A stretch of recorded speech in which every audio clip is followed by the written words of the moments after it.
Bulletin के आगाज में आपको बताएं, तहरीक अदम एतमाद मुश्किल फैसला था जो मुल्क के लिए किया। पीटी हुकूमत मजीद 6 माह रहती तो मुल्क डिफॉल्ट कर चुका होता।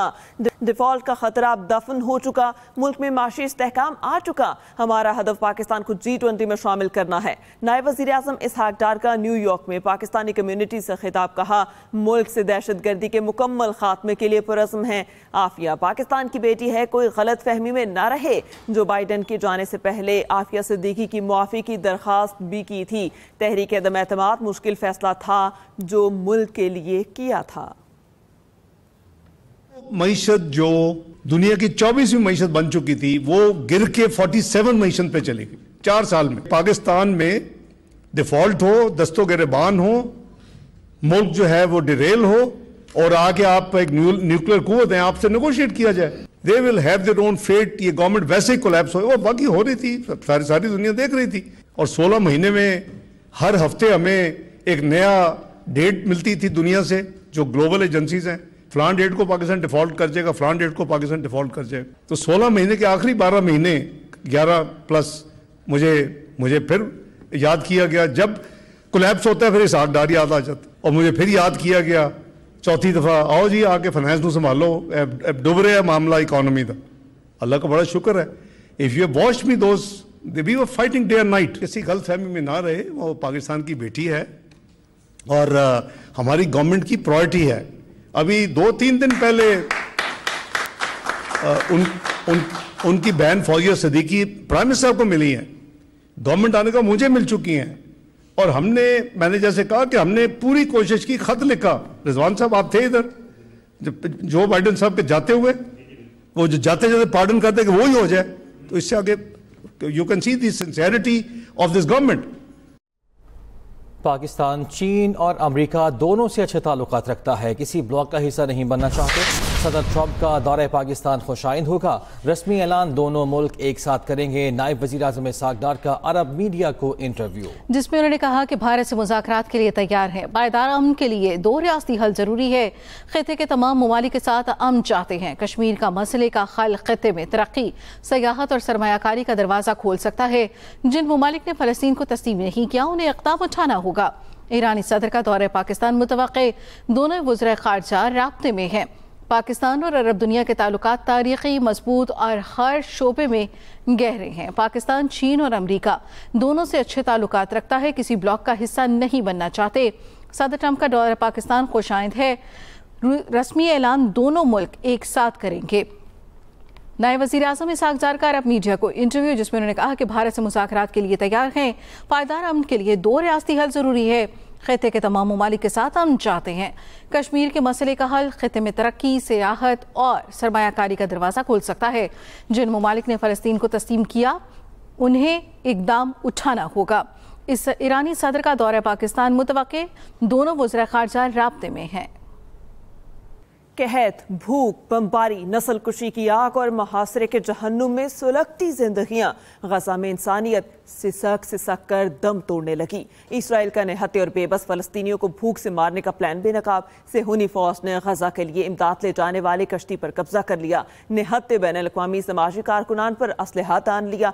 कम से कम 6 इसराइली फौजियों ने कश्ती पर कब्जा किया। गैर मुल्की खबर एजेंसी के मुताबिक कश्ती फ्रीडम फ्लोटिला के तहत इमदादी सामान लेकर जा रही थी।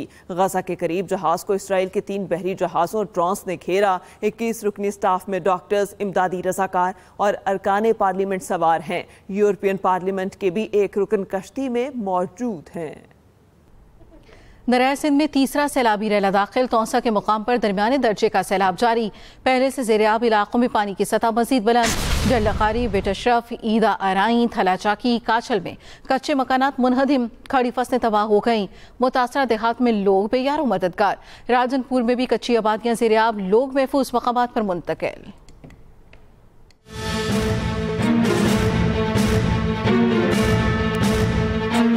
तौसा में एक और आजमाइश। दरिया सिंध का तीसरा सैलाबी रैला इलाके में दाखिल हो गया, जिससे पहले से डूबे हुए इलाकों में पानी की सतह मजीद बुलंद हो गई। जड़ लगारी, बेट अशरफ, ईदा आराइयां, थलाचाकी और काछल जैसे देहात में कच्चे मकानात एक एक करके गिरने लगे। लोग खुले आसमान तले पनाह लेने लगे। सैकड़ों एकड़ पर खड़ी फसलें पानी में बह गईं। किसान एक बार फिर साल भर की मेहनत को बेबसी से डूबते देखने लगे। उधर इंतजामिया की जानिब से दावे तो जरूर किए जा रहे हैं, मगर मुतासरा इलाकों में इमदादी टीमें नहीं पहुंच सकी। न मेडिकल सहूलियात हैं, न राशन की फराहमी की जा रही है। राजनपुर में कोटमिठन के मकाम पर दरिया सिंध में दरमियाने दर्जे का सैलाबी पानी गुजर रहा है। फ्लड कंट्रोल रूम के मुताबिक दरिया सिंध कोटमिठन के मकाम पर 3,97,000 क्यूसिक पानी गुजर रहा है। भक्कर के मकाम पर निचले दर्जे का सैलाब है, जबकि चश्मा बैराज पर पानी की आमद 3,55,242 क्यूसिक सैलाब है। उधर गिलगित बल्तिस्तान में शदीद बारिशों से तबाही मची है। दियामर में सैलाब से बंद रास्ते 6 रोज बाद भी ना खुल सके। दरिया चित्राल में पानी की सतह बुलंद हो गई है, जबकि बरसाती नाले में तुगयानी से चित्राल पेशावर शाहरा बंद है। रावल डैम में पानी की सतह बुलंद होने पर एक मरतबा फिर से स्पिलवेज को खोल दिया गया। रावल डैम में पानी की सतह 1,750 फीट तक पहुंच गई। NTMA के मुताबिक रावल डैम के स्पिलवेज आज सुबह 6 बजे खोले गए। स्पिलवेज खोलने से पहले करीबी आबादियों को सायरन बजाकर मुत्तला कर दिया गया। रावल डैम में पानी की सतह बुलंद होने पर एक मरतबा फिर से स्पिलवेज को खोल दिया गया। उधर बलूचिस्तान में मानसून बारिशों से 11 बच्चों समेत 20 अफराद जाँ बहक हुए हैं। सैलाबी रैलों, नदी नालों में तुगयानी, आसमानी बिजली और दीवारें गिरने से आमबात हुई हैं।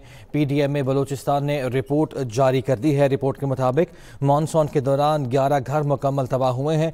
67 को जुज़वी नुकसान पहुंचा है। सरकारी दफातर मुतासर हुए हैं। 6 अजला में फसलों और लाइव स्टॉक का भी नुकसान हुआ है। जोब में 4, खुशदार में 6 अफराद सैलाबी रैलों की नजर हो गए, जबकि छतें और दीवारें गिरने से भी जाँ बहक हुए हैं। कोहलू और मूसा खेल में आसमानी बिजली गिरने से 3 अफराद जान की बाजी हार गए, जबकि दुक्की में 4 बच्चियां नदी और ज़ियारत में खातून डूबकर जान से गए।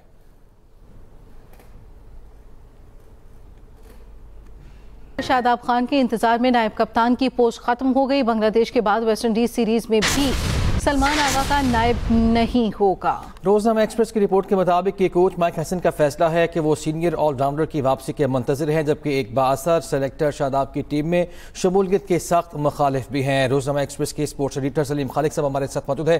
सलीम साहब, मामला क्या है? ये इतना इंतजार शादाब का कि पोस्ट ही खत्म कर दी गई?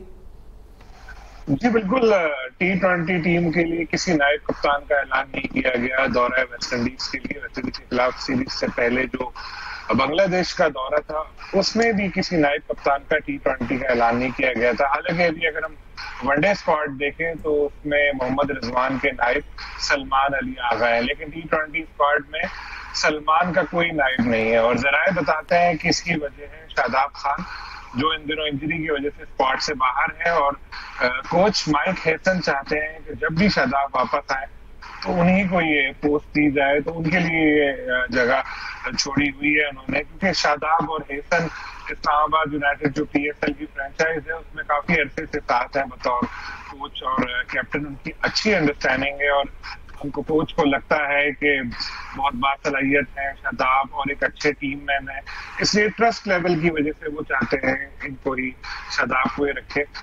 दूसरी जानिब शादाब खान ने अभी कंधे की एक सर्जरी कराई है, जिसकी वजह से वो 3-4 महीने तक क्रिकेट से दूर रहेंगे और बांग्लादेश के खिलाफ सीरीज में नहीं खेल सके, वेस्टइंडीज के खिलाफ सीरीज में नहीं खेल सके और अब एशिया कप से भी वो बाहर हो चुके हैं और मुमकिन तौर पर अक्टूबर में वो क्रिकेट में वापस आ सकते हैं। लेकिन अभी ये वादे नहीं हुआ कि क्या एशिया कप में शादाब की भी अदम मौजूदगी में किसी नायब कप्तान का तकर्रुर किया जाएगा।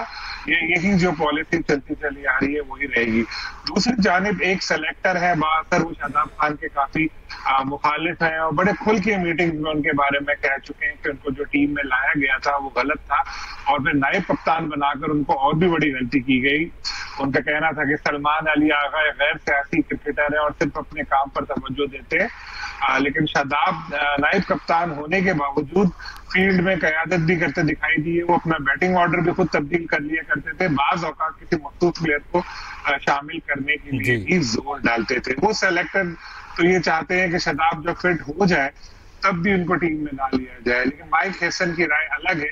तो ये इंटरेस्टिंग सूरत हाल सामने आएगी जब शादाब फिट होकर वापस आएंगे। फिलहाल तो क्योंकि शादाब ही नहीं है तो इसलिए महाजराई का कोई इम्कान नहीं है कोच और सीनियर सेलेक्टर के दौरान। अभी चूंकि वेस्टइंडीज के खिलाफ सीरीज है, अभी इतना पता नहीं। बिल्कुल ठीक है, बहुत शुक्रिया आपका सलीम खालिक साहब। इस न्यूज़ बुलेटिन से अब तक के लिए इतना ही। ताज़ा तरीन खबरों से बाखबर रहने के लिए विजिट कीजिए हमारी वेबसाइट express.pk। इसके अलावा आप हमें फेसबुक और एक्स पर भी फॉलो कर सकते हैं। तो देखते रहें एक्सप्रेस न्यूज़ और रखिए हर खबर पर नजर।